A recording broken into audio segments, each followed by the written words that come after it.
meilleur vœu na balandi nyonso walandaka manaka ya Canal King Télévision, meilleur vœu na bino bayo nyonso bopesa tango pona kolanda journal télévisé Ngonga ebeti kimia ya kolonzambe esika nyonso bozwami topesi bino tango ya kolakisa bino nini oyo tolengeli bino na mokolo ya lelo.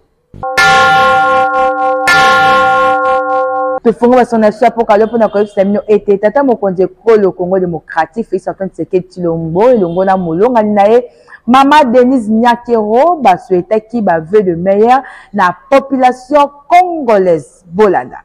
Chers compatriotes, nous sommes heureux de partager encore une fois ce moment de communion avec vos familles. Ce message de vœu est devenu depuis 5 ans maintenant une tradition et nous mesurons à juste titre la grâce que nous avons d'être parmi vous. En effet, outre la présentation des vœux, nous avons pris rendez-vous chaque année en cette période précise pour faire d'une part une brève rétrospective de l'année qui s'achève et d'autre part des projections pour l'année qui s'ouvre. Nous vous adressons ce message au lendemain de la tournée électorale, une période marquante où nous avons eu l'opportunité de parcourir à nouveau les coins et recoins de notre pays. Cette expérience enrichissante nous a permis de nous imprégner de la réalité de nos concitoyens et d'écouter de plus près la voix de chacun d'entre vous. Bien au-delà de l'effervescence, les fêtes de fin d'année sont des moments qui nous invitent à la gratitude, à l'unité et à l'espérance. C'est pourquoi nous profitons également de cette opportunité pour vous exprimer toute notre profonde gratitude pour votre confiance, votre soutien et votre accompagnement manifesté à notre égard durant l'intégralité de ce quinquennat finissant. Cela a été pour nous une véritable source de motivation et de détermination. Dans cet élan, gardons ainsi l'espoir qu'en dépit des aléas de la vie, les jours meilleurs sont devant nous et il nous faut demeurer la tête haute, loin de toute compromission qui pourrait être fatale à l'avenir de nos familles et à notre vivre ensemble comme une nation. Cette année qui s'achève a aussi été une année de défis, tels que la persistance de cette guerre injuste au Nord Kivu qui nous est imposée par les ennemis de notre nation, ou encore le drame de Calais où des milliers de nos compatriotes ont été arrachés brutalement à la vie. Ainsi, nos pensées vont vers les victimes des massacres de Kishiché, Kizimba, Bambou, Bukombo, Tongo et Kalaké, ainsi que les milliers de déplacés internes de la partie orientale du pays. Nous saluons également la mémoire de nos vaillants compatriotes, filles et fils du pays, qui sont tombés, armes à la main, sur le champ de bataille pour la défense de notre intégrité territoriale. La patrie vous sera à jamais reconnaissante. Seigneur, tu peux publier les résultats partiels. Il y a 60 circonscriptions électorales aux alliés dans la province de Belé, l'école Congo démocratique, Wapi Félix Antoine Tshisekedi Tshilombo, Azali Namutu avec 80%. Yannick Moulengo, Abeti Singonga. Le processus électoral a un seul but, c'est de permettre aux Congolais de s'exprimer par rapport aux candidatures devant eux. Les résultats que vous voyez derrière moi là, on n'y a pas touché. On n'a pas touché. Donc c'est 100% que vous voyez là, ce n'est pas touché.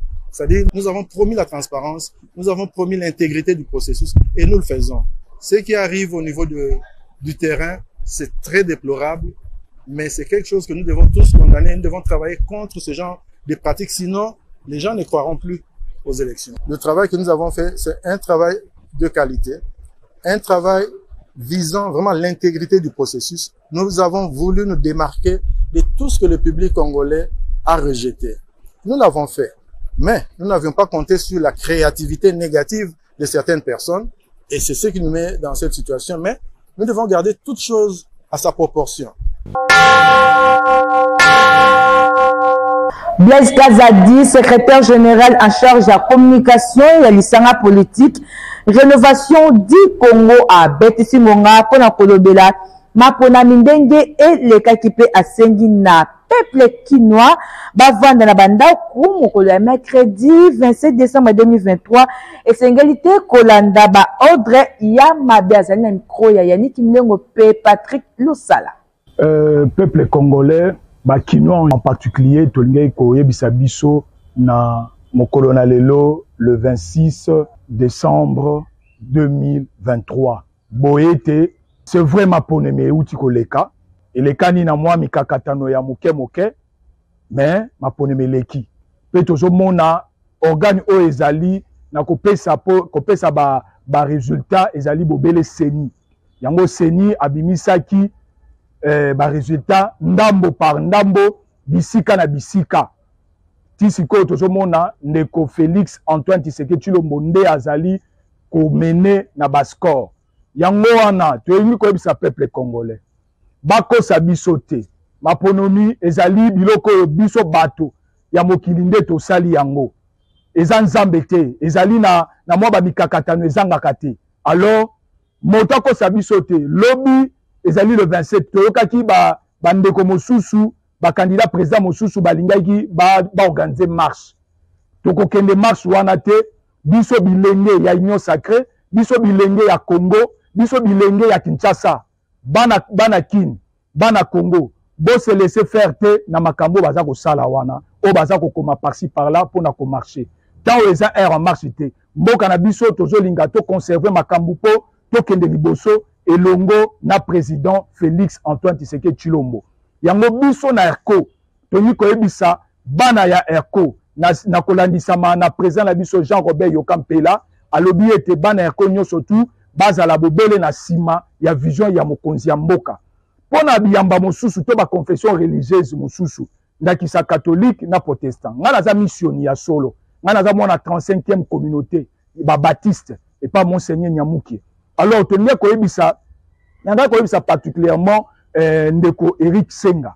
ayeba makambo aza kosala ndenge aza koloba ndenge aza kosala makambo ezoleka bango baza senité c'est comme si bazwaki déjà mongo moko boye bisika moko yango bazolinga babimisa candidat na bango po baleka kocha yiki to mobulu na mboka tolingi bongo te mboka na biso zo ko avancer elongo na président Félix Antoine Tshisekedi Tshilombo tozela kino le 31 wana bakopesa résultat na tango bakopesa nde tokoyeba nani oyo a gagné ya solo mais tisikoyo tozomona bobele candidat moko ndaza ko gagner ezali Félix alors tosengi na biso banso bana Congo tofana na biso kimia tokende na ba occupation na biso lobi motabi mate kolanda ba misusu te ata lelo ba bandeli ba élection ata lelo ba bandeli ba misusu ne bazana ba kotikala jamais kozwa ne fisca ta 2%.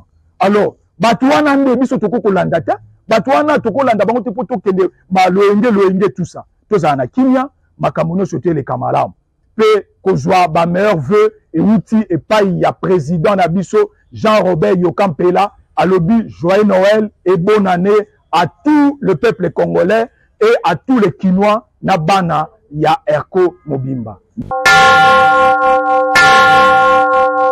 Ba FRDC bazali ko kebisa ba media mususu na kati na bango nyota télévision chaîne proche ya Moïse Katumbi na musala mabe bazali ko sala ya ko diffuser makambu ya lokuta na likanisi ya ko décourager pe ko kabola mapinga ya ekolo Congo démocratique Bolanda.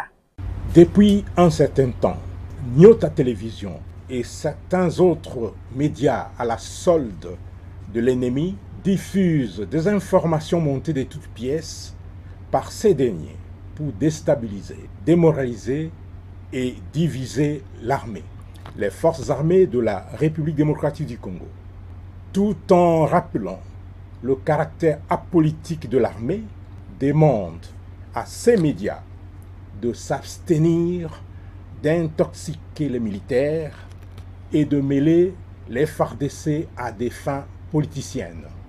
Si cette situation persiste, les forces armées de la République démocratique du Congo s'estiment dans le droit de prendre des dispositions qui s'imposent pour faire appliquer la rigueur de la loi.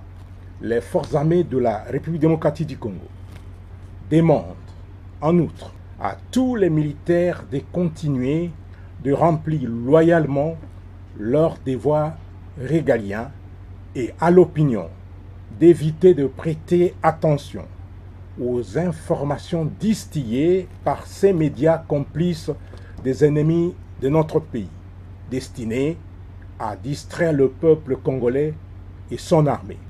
Le chef d'état-major général des forces armées de la République démocratique du Congo, le chef de la maison militaire du chef de l'État et toutes les autorités militaires de notre pays assument avec responsabilité, chacun dans sa sphère d'action, les charges leur confiées par le président de la République, Félix Antoine Tshisekedi Tshilombo, chef de l'État, commandant suprême des forces armées de la République démocratique du Congo.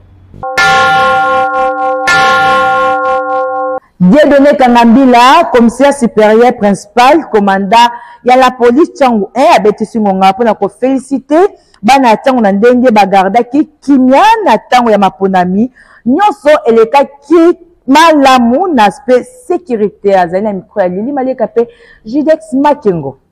Et utaki na ngai te uti na bakonzi ya likolo mokonzi na commissaire provincial général Skilimbalimba après ça qui instruction après ba consigne après ba orientation to respecter yango to saleli yango yango moni kimia po ezala qui était avant pendant et après to ko sécuriser processus électoral oyo et les gars kimia parce que tout ça la 4e expérience po eza 4e expérience kolanda ba consigne ba instruction ba orientation pe ko kena yango to sali obomoni wana. Malgré quelques dérapages, qui ne pas dit ni n'a pas suivi Koulouna, là, mais plutôt n'a pas témoin qui commis n'a pas différence entre le vote et le bureau de vote. Parce que il y a un surnombre et ça qui incompréhension n'a pas enseigné entre autres chefs de centre et chefs de bureau. Il faut 5 témoins par bureau. Il faut parce que bon c'est non bango alors moi mon boulot ezalaki me kimi ekotaki na o ma biloko ya mike ya bango là ba fait mon corps un peu négligé ou négligeable mais dans l'ensemble à 70% et l'équipe madame on a été aspect sécuritaire na commissariat ya Tchangu to sala ki embouteillage ezalate to bundaki pas embouteillage ezalaki penzate ezalaki na ba heure de pointe mais à tout moment dégagé et longo na bande ko so ya oh ya to sala ko prier PC on a des dispositifs sécuritaires qui est un peu renforcé. Bandeko ya Leni Bayaki en appui, Bandeko ya Campagne Bayaki, donc bataillon P qui déployé en appui, Leni qui déployé en appui, ils sont au territorial, l'occupation point chaud. Et puis bon, et les Kineng et les Kia na Kimia Penza. Le 25 décembre, Noël, Christo Bazali ko sepela mbotama ya mwana Nzambe bongo conseil salemi mingi na centre-ville na commune ya Gombe wapi monani ete malili penza activité moko et salemité ata elembote ke tozali na Noël conseil salemi pa ya Juliette Makengo pe Lili Maleka. Ruta Noël ezala awa na Congo démocratique mbala ya liboso Noël ya boye eleka.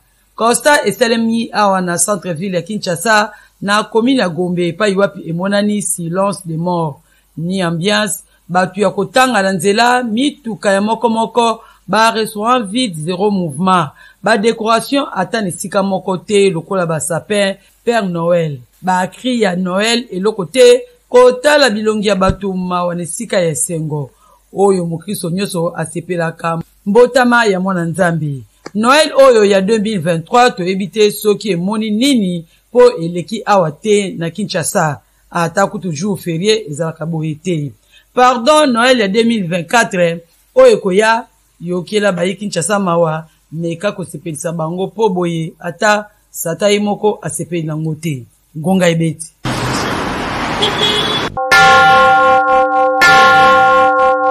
Hermès Itina Mayamba, président national ya Ligue des jeunes ya AVC, Pelisusu. Président national ya ONG briser la chaîne de la pauvreté, ya Betisi Topazali, pour remercier Belé Belecteur na ye ya Tchangu, oyo ba pesa qui est soutien zali na micro ya Yannick Mulongo be Christian Makutu. Très chers électeurs, bana ya Tchangu, bana ya Njili, bana ya Masina, bana ya Kimbanseke, bana ya Nsele, bana ya Malu.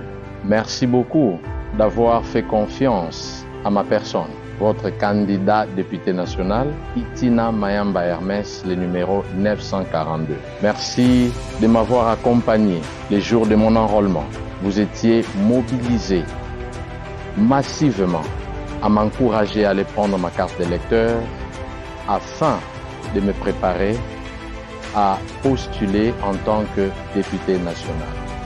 Merci d'avoir été là, d'avoir fourni des efforts, d'avoir mouillé les maillots, d'avoir retroussé vos manches, d'avoir travaillé d'arrache-pied pour que la campagne électorale que nous venions de terminer puisse se passer correctement. Je suis très reconnaissant des efforts que vous aviez fournis dans la conquête du terrain. Vous aviez été dans tous les fronts, vous aviez secoué les rues, les avenues, le quartier, les communes, afin que notre candidature soit connue et que je sois le candidat le mieux visible ici à Tchangwa. Vos efforts, votre travail et votre amour me vont droit au cœur. Et je voudrais à travers cette adresse vous dire un grand merci. Nous venions de voter le 20 décembre et au regard des résultats tels que collectés par nos témoins, par les différents observateurs indépendants, je voudrais ici vous dire merci d'avoir choisi massivement de voter le numéro 942 pour que je sois votre porte-parole, que je sois votre représentant, que je sois un législateur qui va légiférer pour le bien du peuple congolais en général et des fils et filles de Tchangwa en particulier. Nangamuna Epe, Maître Fidèle Kaninda, secrétaire national adjoint en charge de la politique, il y a l'issanga politique AVC, Yepe Azala qui parmi les candidats provinciaux na limité, Azali ko remercier, mais l'électeur na enyo soit limité na ndenge, ba voter massivement pour puis, asengi na bango, ba pe sa confiance na, c'est ni. Azali na micro, il y a Patrick Lusala. Je tiens à remercier en tout cas la population Mobimba ya limité et ça qui a confiance de banda qui n'a vu depuis plus de 3 ans bola qui singa pena confiance au besoin qui selinga na musalo tout ça n'a vu depuis plus de 3 ans ba maman maraîchère ba ndekonanga ba jeune désœuvré ba zaki ba kuluna ba koma leo ko sala salongo na compte ONG Maître Fidèle na limité Mobimba bande konanga ya partout ko ba na limité salongo ti na pas kadjuma bola kisinga ke discrimination za la quitté na élection à tour oyo bo voter ya bino mo na mboka bo voter maman la bino benga kamingi maman tabita Dorcas donc confiance au bopé singai na kozongi se na bino ngo lisusu donc te remercier lisusu PSNI na musalo basali quand même que te déplora qui kaya vol surtout na ngonga ya 1h à 3h du matin na ba bureau de vote. En tout cas, on a remercié les témoins qui partout, pesa kinga ba message na temps réel. Victoire est certaine. Tout ça la confiance na monsieur Denis Kadima pour le lobby que machine à voter dans la bureau biso miso na biso ezomonate. Donc à ça la confiance on a ba résultat tout monde ndenga bosolo leto beti ba to na ba comprendre que tout royo to renouveler classe politique et le monde a Fati Beton. Merci parce que les électeurs mingi boyoka qui message to voter Fati Beton, to voter Maître Fidèle Bouikani dans la provinciale. Merci. Département jeunesse ya paroisse CEC Tsanga oyezami na commune ya Kimbateke et bongisi une nuit d'adoration oyezali bongo dénommé à la rencontre de Jésus-Christ deuxième édition mokolo ya jeudi 28 décembre 2023 na ngonga 21 kino tongo ya 6h yani kimulengo abetisi ngonga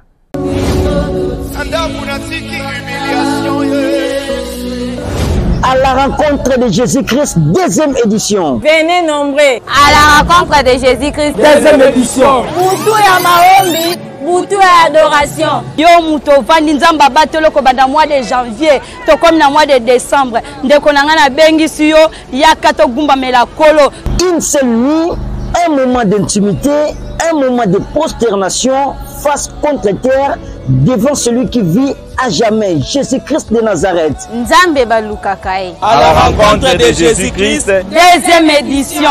Boutou ya Losambo. Jeudi 28 décembre 2023, de 21h jusqu'à l'aube. À la rencontre de Jésus-Christ. Deuxième édition. Un grand programme, un merveilleux programme, mais aussi confirmer notre présence dans la grande veillée organisée dans le département de la jeunesse et Tsanga avec ces grands thèmes, la rencontre avec Jésus-Christ. À la rencontre de Jésus-Christ, deuxième édition. Tous les jeunes, la rencontre avec le Seigneur.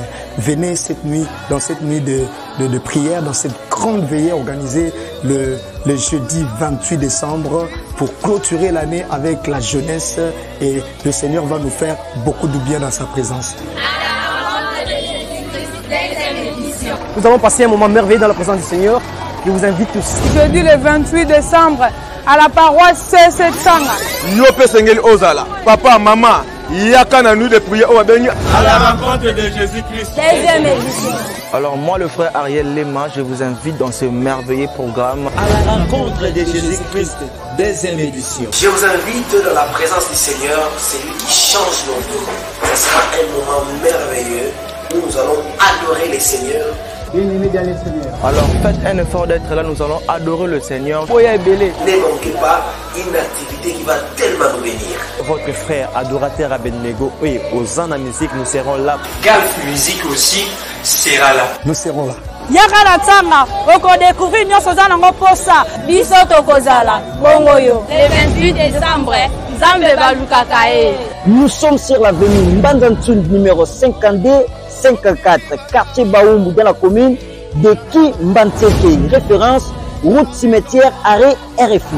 Venez à la rencontre du Seigneur Jésus-Christ et c'est lui qui va vous conduire vers votre destinée. Que le Seigneur vous bénisse. Moi-même, le pasteur Thierry Mbala, je serai là comme orateur et je sais que Dieu va nous faire beaucoup de bien. Soyez donc le bienvenu. tozali na mopa ya ngonga wapi Elvis Esengekeli Ekenji cadre na parti mouvement de solidarité pour le changement abetisi ngonga mpona kotalisa na bana Congo ete échappe oyo ya drapeau ya mboka oyo balatisaka tata mokonzi na ntango ya investiture na ye ezalaki na basignification ebele. Azali na mikolo ya Niki Milongo mpe Patrick Lusala. Bon, la ligne na expliquer bana Kinshasa pe bana Congo mobimba que choix au bosali ya ko voter ya ko pesa sous président de la République confiance eza mabete soki botali na mandat na ye na prestation de serment na ye eza na biloko o esalemaka mais biloko wana eza explicative pour na mandat ya chef de l'État.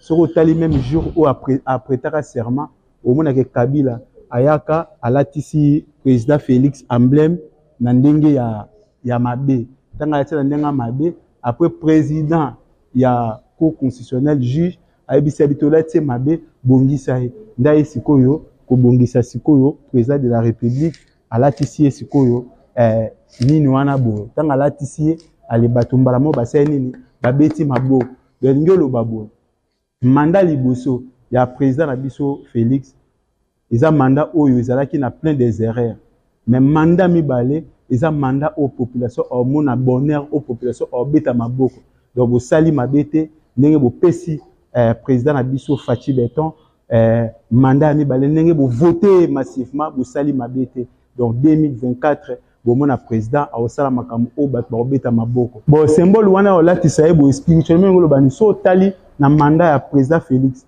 tango bazo investir au moins qu'ils a biloko ebele c'est pas ça wana alors biso toyebi déjà ba biloko c'est pas ça qui wana ingo laxanine exemple au moins président a connaître mo ba problème sanitaire tant à connaître ba problème sanitaire tout monde qui ambulance yé après RTNC katib so image ba tout ba bande ko loba bande ko belé ingo laxanine biso to comprendre qu'il y a que na mandat à président il y aura des problèmes sanitaires ou ko affecter mandat na tout le monde qui a un coronavirus ndenge frappa qui essaie qui marambo belé de tout le monde alors to comme ce qu'on attend oyo opesa signe opesa explicative donc ninga latsa ki yango na ndenga mabe après ayo longole ayo bongisa ye alibaka beti maboko ngo ba ke mandat liboso et ça a moins d'erreur ya mike oyo esenga faut quoi arranger mais deuxième mandat ndi ya mwana to quoi acclamer biso cette population to quoi acclamer so tali chaque président azala na slogan ne so à côté bato babengaka au moins la président mususu musée oh CCC oh Raïs mais au moins neti président Fachi la PC Fachi Béton donc Béton c'est image ya fondation donc président ayeka kocha fondation pour construire ce Congo ya sika donc exactement biloko wana nyonso elekaka wana eloko na eloko eza na explication na et bosali pe mabete ndenge bopesi biso bavoi na commune na Lemba po Isengekeli Ekeji ozala futur bourgmestre et Lemba eza commune à référence et puis Congo batu bako sepela pour deuxième mandat ya Esengo mandat social mandat ya joie mandat ya acclamation et le réseau ndimisa ngai ke ngala za bourgmestre ya commune à Lemba ça parce que Lemba mobimba bayebi qui est Fimbu qui est salon Fimbu Lemba mobimba bayebi dotambola na kombo eza image ya to kombo la commune à Lemba to kombo la commune à Lemba so mutamoni ngana kombo tout le monde akoki ko penser na parce que tout ça la démocratie mais ngana simbi on a image ya que non Lemba il faut to kombo lango ezala zéro sachet ezala commune à référence na basango ndo tosukisi basango lokota lingala babengi ngonga ebeti ya mokolo ya mardi 26 décembre 2023 ceux qui bosepela ki bozonsa matondo mingi penza na équipe costaud oyo songaki biso po tokoma na bandako na bino na sima ya caméra l'homme du jour Patrick Losala édition simamaki na Yannick Mulengo na montage Alabama bongo mokolo ya lobi Yannick Mulengo akokitalanga po apesa bino basango mosusu lokota ya lingala kimia kolo nzambe o mabota na bino